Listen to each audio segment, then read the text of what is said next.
Well, what's going on everybody? Welcome back to another video. Here we are at my kitchen table, and surprisingly there isn't a gigantic amount of food sitting in front of me. So this is the part where I preface the video and say, it's not gonna be one of those videos. And if you're one of those people that just tunes in to see me stuff a large amount of food in my mouth, well, gigantic amounts of food in my mouth, feel free to check on out right now.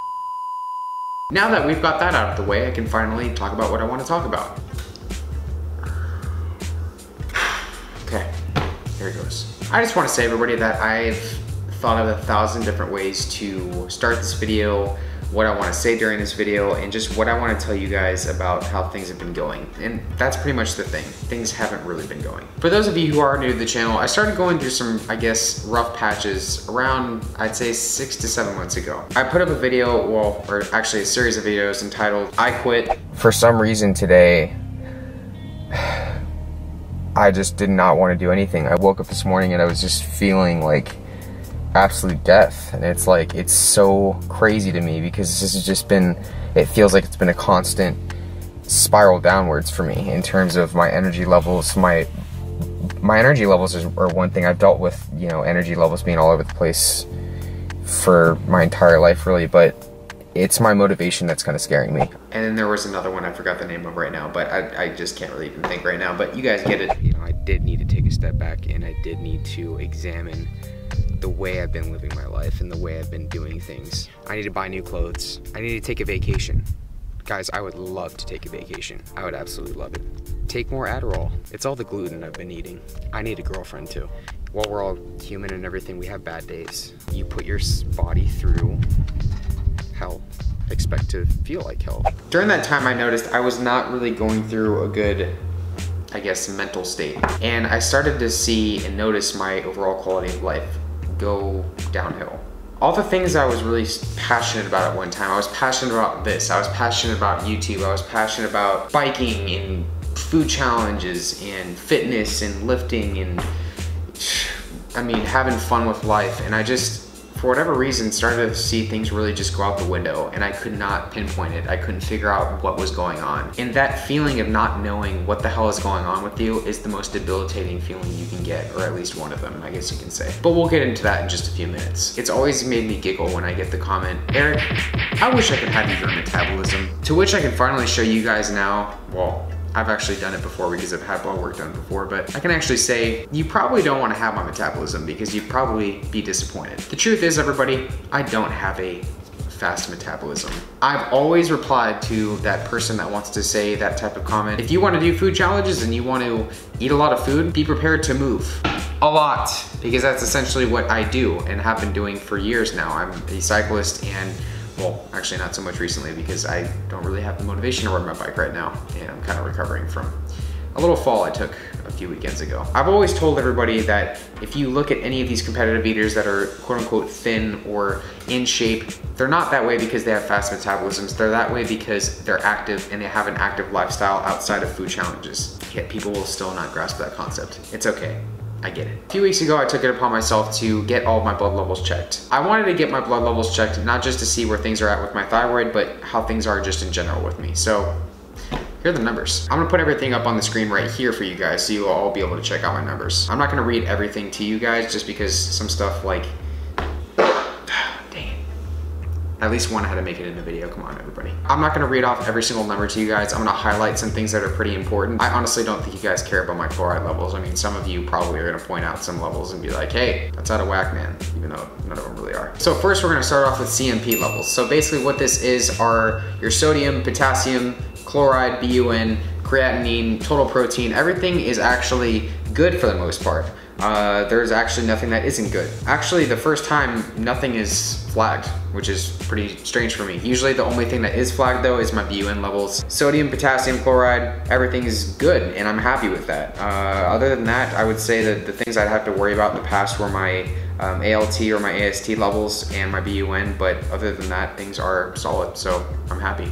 Apparently a lot of people in the comments think that my cholesterol numbers are garbage. Usually the YouTube doctors like to tell me, Erik, you're pre-diabetic or you're diabetic. I think that's actually the YouTube doctor's favorite word, pre-diabetic. If they don't mention diabetes, they usually go for my cholesterol levels. So here are my cholesterol levels. LDL direct cholesterol, HDL cholesterol, triglycerides, and my cholesterol and HDL ratio. So again, everything here is pretty much spot on and normal. I would say my HDL cholesterol is a little bit higher than it usually is, but apart from that, everything is within the normal to optimal range.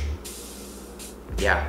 I guess I'm not suffering from heart disease like a lot of people seem to think. I also wanted to have a urine test done, just to see where things are at there, and everything came back normal as well. So I'll put that right there. I also wanted to have a CBC panel done, which is basically measuring the levels in your blood. So I'm gonna put that up right there. This is actually the lab I was really the most proud of, just because I'm used to actually seeing my white blood cell count down a lot. And right here, it's actually normal. So everything is normal across the board. My white blood cell count, my red blood cell count, and everything there, so I'm stoked. And finally, just because I get asked this question pretty infrequently, or people just like to tell me that I am incapable of making gains. What else? Bro, you need to man up. Yeah, I can't come up with anything right now. Just usually some insult on my masculinity or something like that. Testosterone. So here's my total testosterone. So I'm sure a lot of you YouTube doctors are disappointed now, knowing that I really do have normal testosterone levels and that it's actually not low T that's causing my hormonal breakdowns, as a lot of people like to assert, but you guys get it. Now everybody, we're gonna move into something that actually wasn't normal and something that I kind of knew wasn't normal for the longest time. And I'm just gonna be real, and guys, I really should have thought about this a lot sooner, and this is gonna surprise a lot of you. When I say I don't have a fast metabolism, I'm not hypermetabolic, I'm actually the opposite. I'm not gonna say I suffer from hypothyroidism. I'm not gonna say anything yet, but I got some results back that I am really needing to think a lot about, and I'm needing to take action on. So here's what they are. For the first thyroid test I had taken, we have TSH at 5.6, which is high. My T4 levels were tested at 5.6. My T3 uptake was tested at 29. My free T4 was tested at 1.6. And my overall T3 levels were tested at 78. After that, I made sure to have my free T4 levels tested, which were at 1.06. I also had my cortisol measured, which is your stress hormone, and that was actually flagged as high, and that was at 20. I also have my iron checked, which is at 108, and my ferritin checked, which is at 64. My free T3 came back at the lower end of the normal range, which is 2.0 to 4.4. My free T3 came back at 2.3. So everyone, I got the first thyroid test back, and that was about 2 weeks ago, and I wanted to talk things over with my doctor. I wanted to find out if this could potentially be the cause, if this could be the reason why I was feeling so unmotivated, depressed. I wanted to see if this is the potential cause as to why I lost really all the motivation to do all the things I was used to being motivated by. I wanted to see if this was the reason why I was sleeping 3 to 4 hours a night, why I was waking up to pee 4 times a night, why I feel like I'm 45. I shouldn't feel like this. I look back upon the past 6 to 7 years that, you know, I really started getting into the whole fitness world and started really, I guess, taking my diet more seriously, and realized that all the issues that a lot of hypothyroid patients have, and a lot of people that suffer from hypothyroidism, even Hashimoto's, they have the similar symptoms as I do. I'm not gonna say I'm a hypochondriac, and I'm not gonna say that I go on WebMD and I search at every single possible symptom and outcome for every little minute detail within your blood work, but it's really worth it to think of the possibilities, think of anything that can happen. And I think that there's definitely something going on here, and I really want to find out the root cause of it. I want to see what I can do to correct things. My results are definitely not horrible at all. There are people that have it 1,000 times worse than I do, 1,000 times worse.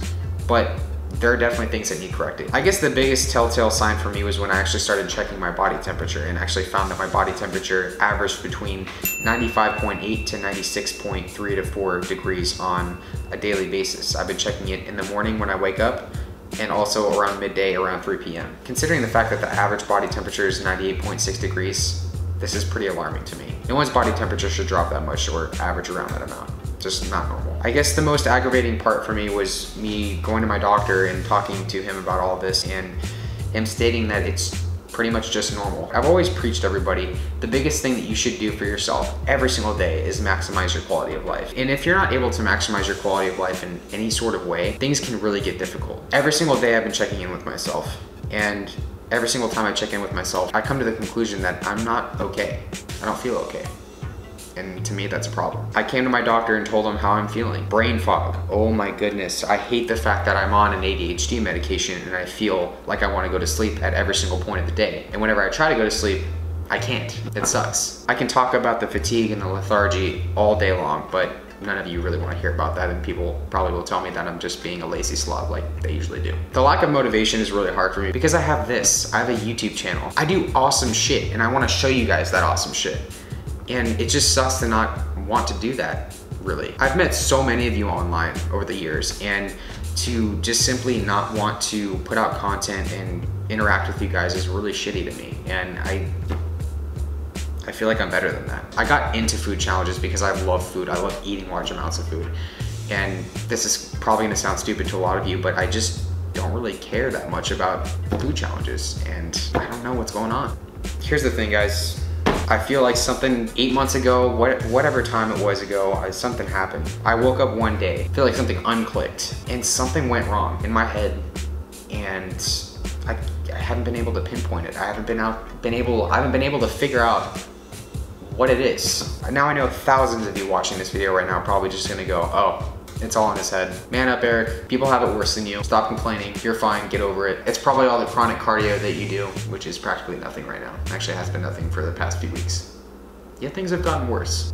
It's all that stress you put yourself under. It hasn't really been very stressful for me lately, other than fixating on this. There's probably gonna be 1,000 different things people say, and I just figured that it was better to actually pull up my camera and talk to you guys about this rather than hiding it from everybody. I do talk about this a lot on my second channel, ErikTalks. Honestly, I don't really know what else to say, everybody. I just felt like, again, making a video about this and letting you guys know that A, I don't have fast metabolism, and I don't have prediabetes, and I'm not suffering from heart disease. Balance in moderation, everybody. Balance in moderation. It's key. Well, for you guys that are still around, sorry that it wasn't a video of me stuffing a huge pizza in my mouth or a gigantic burger, but I gotta do things like this once in a while. If you guys did enjoy the video and want to know more about my journey, feel free to go check out my second channel, ErikTalks, and also support me on Patreon if you haven't already. It's a good way for you guys to help us creators continue to do the YouTube thing. Follow me on my social media if you haven't already, Facebook, Snapchat, Twitter, Instagram. You know the drill, guys. Thanks again for watching the video, guys, and go right ahead.